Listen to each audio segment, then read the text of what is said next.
Hey guys, it's time for Breakthrough with Coach Lew. Coming to you live from Accelerate Life University, XLR8Life.com. Coach Lew will help you break through anything that's stopping you. Are you ready to get the motivation, the energy, the life, and all the success you really want and deserve? With no further ado, here's Coach Lew. Good morning, guys. It is Monday morning, and welcome back to Breakthrough with Coach Lew. And came to me, the title for this show is Do More. And then you're like, do more what? How much more can we do? And all this, it raises those questions. But when I thought about it for a second, the real secret to anything in life is do more. Okay? And where did this come from? Again, this was not the show I had planned for today, but sometimes God, however you term your creator, comes up with some really unique stuff like that. And you go, all right, what is my call to teach today? And it was like, I did the Spartan race in Jax yesterday, and it was amazing. Absolutely amazing race. Fun, great. Got to spend the rest of the day with Lex yesterday and just had a great daddy-daughter day that was like unbelievable. And just all kinds, it was just an amazing day. And you know what really, really hit me this morning when I was doing my coffee? I got out one of my favorite coffee mugs, and it's do more of what makes you happy. And I thought about that, and I thought, by the way, Life Boost Coffee is amazing. Check it out on the site. I thought about it, and I was like, there's a message in here. And there really was, because it was do more of what makes you happy, and that made it an amazing day. I mean, in the times we're in, a lot of our days are good. We have some great days. We have some tough days, some bad days. When was the last time you can say you had an amazing day? And I thought, what does it take? And I'm going to give you a little backstory. We're going to back up here a little bit. Going into January, February, March, on up through, like June is race season for me, right? And I thought, how cool that is that we're getting into race season. Well, first race of the season comes up is Titan, and I'm not ready for it. There's lots going on after the holidays. Caught a cold like the week before, and my hand is hurt and injured, and I had every excuse in the book, but I was like, I'm going to do it anyway. I did it anyway. It was a great experience. And I'm like, good, I'll be more ready for Spartan. So I'm getting more ready for Spartan and tooling along, and things are going good, and lots of stuff comes at us business-wise and stuff, and it's like, whoa, okay, my training went a little off, but, still doing better than I was before the Titan. And Thursday, I'm cutting an avocado, being a good boy, eating really clean, and we got these new knives, and whammo, right through the thumb. Now, this is the second time I have sliced myself pretty bad with a knife within days of a race. The other one was a Savage. And I'm bleeding all over the place going, I probably should have gotten this stitched. But I'm like, so I managed to get through it. We get the new skin, the glue it shut, all this fun stuff. I get out on the course, and I'm like, my hands still, and I'm like, you know what, I'm not gonna BS around with this. I'm gonna go, and I'm gonna give 100%. So I get out on the course, and I'm going, and my running game's been pretty good. And get to some of the obstacles that I had trouble with, some of the climbing and the grasping at the Titan. And I'm like, didn't even think about it, just got in the mode of doing what I love. I was so in love with being out on the course again. And next thing you know, I'm getting over some of these obstacles that I had trouble with last month, and even tougher ones. And I'm like, hey, and I was like, there's a message in here. You got to just do it. How do you get better at anything? Do it. Taking action, do it. Even if you don't do it perfectly and you keep getting better and better. It's like playing guitar. Oh, I want to sound like that, but are you willing to do what it takes to sound like in the meantime? Okay, are you willing to go through the painful scales and the this, the that, and your transitions? Are you willing to do it to have what you want? But the most important part of it is you got to do it. Okay, even if you suck at something initially, if you're doing it and you're getting better, that's way better than going, well, I got to learn everything about it, know everything about it before I can even begin and study it and think about it and decide and blah, blah, blah. You got to get out and do more of it. All right. You want to get good. You want to succeed. The secret to success is doing it. And do more of it. Do more of what serves you. Do more of what moves the needle in your life, what pushes you forward, not more of just a to-do list that you're just doing it because you think that's what you're supposed to do. Makes a sense, huh? So on this backstory, sliced hand, still an injured hand, blah, blah, blah. I could come up with every excuse. And it was an amazing race. And then an amazing day, had time to spend with Lex and just do daddy-daughter stuff and laugh and go out and eat and do stuff and get her phone upgraded. And, and just, it was just so, everything was so right. But the base reality of it all was do more. Not, well, how can I do less? How can I do less? Everybody's walking around, how can I do less and think you're going to get more? Well, let's do the 5-minute ab workout instead of a 30-minute workout in the gym. Now, granted, 5 minutes is better than no minutes. And these are things that, I want you to grasp onto as well, that when you decide to start working out, you don't just jump in and go, I'm going to do an hour a day every single day. You're going to burn yourself out right up front. Maybe all you can do is 5 minutes a day to get started. And then you do it again. And then you do it 10 minutes, 15 minutes. That's called progress. And progress is really what our big wins in this world are, guys. Progress is where you're going to get the most juice out of life and get rolling. So it was amazing. So what I'm encouraging you to do is pick something you've been wanting to do and just frickin' do it. Just step up and get out and do it. Okay? And those are, stop thinking of what you should do, could do, want to do, maybe, because you're going to hit a point where maybe isn't a reality. Okay? You're going to hit a point where, you go, oh, maybe I'll do this someday. And then either the opportunity goes away, the situation goes away, your ability goes away if you don't start taking action, and maybe even your desire goes away. How many people desire something at one point and then you get past the point where you go, well, I'm not going to really do that. Skydiving is a great example. How many people say, oh, I'd love to go skydiving, but it's scary, it's this, that, and the other. Well, of course it is. I did skydiving a little bit when I was younger, quite a bit younger. And I'm glad I did, because I don't know if I really want to skydive now. I've done it, been there, done that, enjoyed it.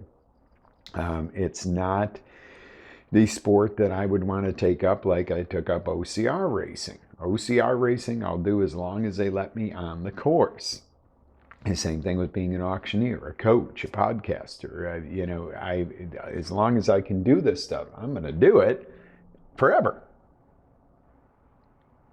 I need a little sip there. So, a little day after a race and all that, it was a lot of travel time yesterday too. I'm a little burned around the edges, but in a very calm, focused, excited way. But the whole thing is I want to talk to you really about doing more. What is something you could do more on? And you go, I certainly don't want to do more at my job, but oh, excuse me, allergy season 2. That's another joy of being outside all day yesterday. And I love it. I love being outside, but a little bit of allergies. So it's one of those things where, you might say, well, I don't want to do more at my job. They don't pay me enough for what I do as it is. But how are you ever going to go anywhere in that job? Maybe do more means, say, see you later job. I'm going to go do more with my life. Or maybe you do more at your job and people start to notice and go, hey, what's gotten into you? Wow, we got this other position opening up and you'd be great for that. these are the things that I encourage you. Don't think that you're going to get and then do when it comes to stuff like work. Well, if they paid me more, I'd do more. It's not the way it works, folks. You got to deliver more before you're worth more. Okay? That's a reality. Take what I do for an example. How about if I were, took on a new coaching client and I say, well, if you pay me $500 for a session, I'm going to get you some good results. Now, if you give me $1,500 for that same session, we're going to break through. This person's going to tell me, you know, okay, so your level of commitment is going to be tiered. Now, some people do coaching differently. Some people will coach with me on a one-time basis for one situation. Some will do long-term coaching. Now, you're going to get better results on a long-term coaching. So yes, that's going to cost you more than just a one-time and one and done. That's not what I'm talking about. I'm talking about the initial situation. If I were to tell you, hey, you know what? I can help you, earn more money. Pay me $50 and I'll give you the first step of it. But if you pay me $500, I'll give it all to you. Why even consider the 50 and I'll give you the first step? Don't even talk about that in your brain and in your life and in your repertoire. You go for the big. Hey, $500, I'm going to teach you this. All of it. End to end. Not, well, I'm going to throw you a crumb for 50. Because that's not doing more. Well, it's the same with your job. Well, I'm going to come in. I'm only going to do this much. You're paying me $12 an hour, so I ain't going above the call of duty. Well, you know what? You're going to be a $12 an hour employee forever. But if I see a guy working and I'm going, what do we pay that dude? $12 an hour or something, 15, whatever. But he's worth two of the other guys. Guess what? He's going to be making more than the other guys. And why not? I don't need to say, if only you would work harder, I could give you a raise. That's bullcrap. How about, wow, that guy's really lighting it up. He's worth two of the others. Pay him as such. Ooh, that's a concept, right? And you might say, that doesn't happen, coach, in my workplace. Oh, yes, it does. Now, if you're working for McDonald's going, you want fries with that, and you get a little more excited and you go, I want fries with that. You might progress up a little bit, but that McDonald's and that type of thing is not a place to be. It's a place to start. If you're just getting in, if you're a kid and you're just getting into it or something. But my point being is, either you're going to do more within what you're doing currently, or you do more by stepping up to the next level and stepping maybe out of your current situation into a better situation. But you got to be the better. It's nothing's free. Nothing's going to come easier. What comes too easy, you don't necessarily want. You want to make what was once difficult easy for you, and that's when there's real progress. You see the difference? Anybody can go stand with a little headset and go, you want some fries with that? That's no big win, my friends. There's nothing to that. But you could start there and then go, okay, I'm going to go into management. And then you go, well, I don't want to be in this greasy, smelly fry pit. But now you have some experience managing people. And, now the world's your oyster. Go do more. And that's the thing. Always when it's time you think you want more out of life, do more. Want more? Do more. It is such a simple secret to success that a lot of people ignore. It's like, well, give me more and I'll do more. That doesn't work, okay? Nobody likes that. Nobody wants to deal with you on that level. Let me tell you, you're that kind of person, and nobody's going to hire you, want to be in a relationship with you. It isn't well, you do, I do. If you did this, I'm going to do this, and if you don't do it. No, what you want to do is go in and do and give and be more, and you will then get more. And oftentimes that get more is disproportionate. When you're really giving and doing from the heart, next thing you know, you're like, wow, everything's flooding to me, all this greatness. Wow, seems like everything opened up. All of a sudden, all the doors opened up. The floodgates opened up. You did it. If that's happening in your life, that comes from something you did. Okay, that didn't come from just luck. Now, there is a thing called grace, but grace tends to follow doing. Grace tends to follow being of a certain way. Okay, so I think hey, let me know. Give me thumbs up. Give me some love on this one if this was useful to you this morning. Sorry about the sneezy allergy sounding. Yeah, because it is. I'm a little stuffy this morning, but not sick. I feel like $1,000,000. But I do want to reiterate: you want more, do more. Don't wait for somebody to hand you something or give you more before you do more. That's the unsuccessful. That's a way to lose. You want to win, do more, and you will get more. But do more from the right reasons, from the right places. And my God, do more what you enjoy. Because how infinitely different is my week going to be doing that race yesterday and being all pumped up and excited, as opposed to just, well, it was just typical Sunday, did this, that, and the other, and kind of got some stuff done. And, it was something different and fun. Now, some Sundays have to be get stuff done around the house, get prepped for the show, get some stuff caught up, and, different stuff like that. But the deal is, you really want the juice of life, do more of what you love. And it becomes easier and easier. And even do more of the things you need to do, but learn to love them. See, if you got to trudge through the treadmill of work every day, or you got to clean the house, that's, if you love cleaning the house, it's a different story.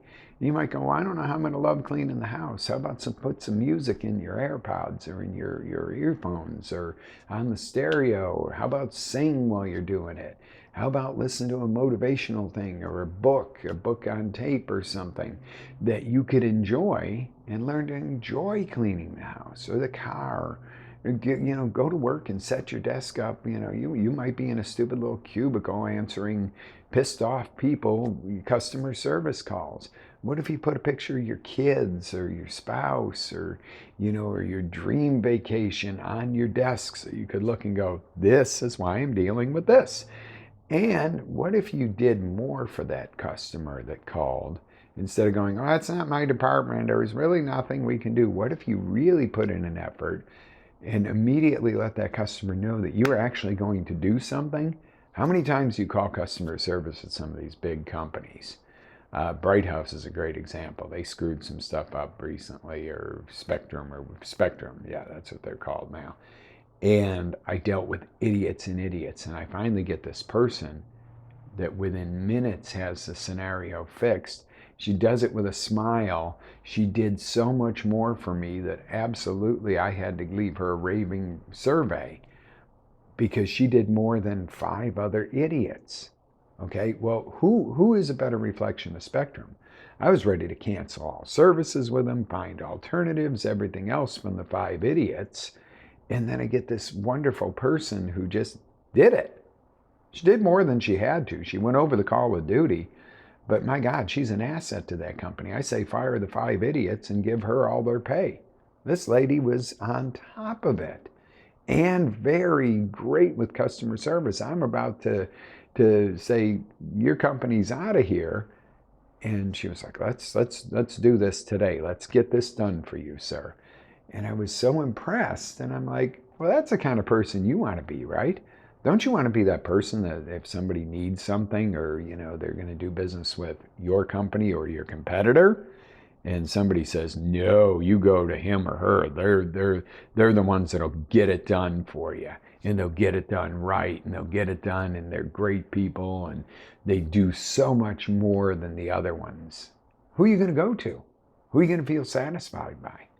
Are you going to feel satisfied going to a doctor that, you sit in that stupid little room for, 45 minutes and they come in and look at you and go, here's a prescription, and walk out? Didn't even address you with your first name? Or are you going to go to that doctor that really goes, okay, here's what you got going on. Here's the options. What do you think? What do you want to do? This is what I think we should do. These are the options. Which doctor are you going to be satisfied with? The one that does more. Now that might be a difference of them popping their head in for 30 seconds and throwing a piece of paper at you. And it might only take 5 minutes for the doctor to really get a quick game plan together for you on something. And you go, he did so much for me. 5 minutes a time, as opposed to how much the other one can just puppy mill their doctor's office.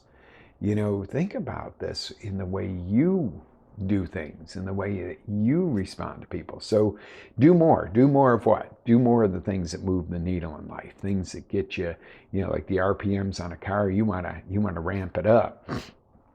Do more of the things you love. Do more of the things that are fun. And the things that you don't normally love, but you got to do, learn to love them and learn to make them better. But do more. You want more out of life? Do more. It's a simple secret to success. If you had to summarize it in a book, it could be 1 page, maybe 2 pages. Do more. ... of what you like, of what you love, of what moves the needle. Boom. And then there's the flip side to that. Do less. Learn to say no. Do less of the stuff that doesn't work for you, doesn't work for others, doesn't serve a greater good, and you don't like. Let's face it, do a little bit less of what you don't like. And you might go, well, this stuff's still got to be done, and I absolutely hate XYZ. Did you ever think you could create a position in this world that somebody actually likes this stuff? Like accounting. Herman, if you're listening, God bless you, loves accounting. I don't love accounting. That's why he's my accountant. He loves it. I hate it. He does it really well. So what a match made in heaven. I would rather pay Herman to do the accounting than try to struggle through it myself. Okay, I'm a creation person. I'm a people person. I want to work with you. I want to say something that triggers you to have a better day. I don't want to sit there and go, which column does this go in? Pa-pow. No, don't work. Not for me. But other people, they're like, oh, I don't want to be on camera like you, dude. I want to figure this out and map it out for you. See, that's what makes our world go round. There's somebody for everything. So the point being is, if you hate something, but it does have to happen, and you really can't find a way to make it good, or you're just not good at it, farm it out to somebody else. It's better to pay a few dollars to get something done right, and not stress about it. And, that brings me to another thing. Growing up, we were taught, you got to work so hard on your weaknesses. Work on what you're not good at. Work hard. Wow, that's just not a whole lot of effing fun, is it? So my belief, and I've learned this from many of my coaches too, that I've learned from, run with your strengths. And sometimes you got to work on the balancing out some weaknesses. If you want to do an OCR race, the obstacle course race, mud races, whatever you hear them, and you're really good at running, but you have no upper body strength, you're not going to do real well in those races, because there's a lot of climbing, monkey bars, stuff like that. You need the grip strength, the upper body strength. So if you want to be good at that, you might have to increase that. But it doesn't mean that you're bad at it. It just means you need to condition it. It's the same way you might be Mr. Meathead Muscle Man and be able to do 50 pull-ups, but you can't run 20 feet and you want to do one of these races and succeed. You're going to want to train your cardio output, your cardiac output, right? So it doesn't mean that you don't work on things that need improvement.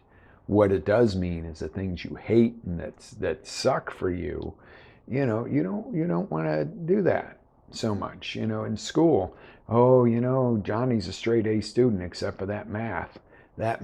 Push him harder on the math, and Johnny hates the math, and he gets a negative association to learning, because learning means dealing with the stuff you hate. All right, well, get Johnny basic math enough to get through in life, because not everybody's going to use algebra and cosines and everything else, and other people need it. I don't want a nuclear physicist that's no good at math running a power plant. Okay? In the same respect, if Johnny is a musician or Johnny is a very personable salesperson or creating $1 million works of art, who cares if Johnny can do the cosine to XYZ? Okay? That might not be Johnny's thing, but yet Johnny's remedial math, more math, more math, more math. It teaches almost a dislike for learning. Okay? Doesn't mean that some things you don't have to learn some basics. Y'all should be able to balance your damn checkbooks. Okay? If you can't do that, if you can't balance your bank account, if you can't calculate basic sales tax, yeah, you need to learn stuff like that. But it's the same thing with, an accountant. Well, what does he need to, do real well in art class? Well, you got to get better at art. I don't want to paint. I don't want to do this. I want to do numbers. Okay, well, focus on what you're good at. Focus on your strengths and make them better. Do more of them. Not an excuse not to take care of some of the things that have to be done in life that you might not be as great on, but don't spend your time there. Spend 90%. It's a 90-10 rule right here. 90% of growing your greatness and 10% of, some housekeeping on some of your weaknesses. You can't ignore your weaknesses in some cases, and I've heard coaches speak and speakers speak. You just totally don't even touch your weaknesses. That'll come and bite you too. But spend 90% of your time on your strengths and on what you're good at. Do more of it, and you're going to succeed more. So there's your secret to success for this morning, guys. Do more. Live with faith, energy, passion. Always live your dreams. This is Coach Lew signing off till the next time. Ready to take it to the next level?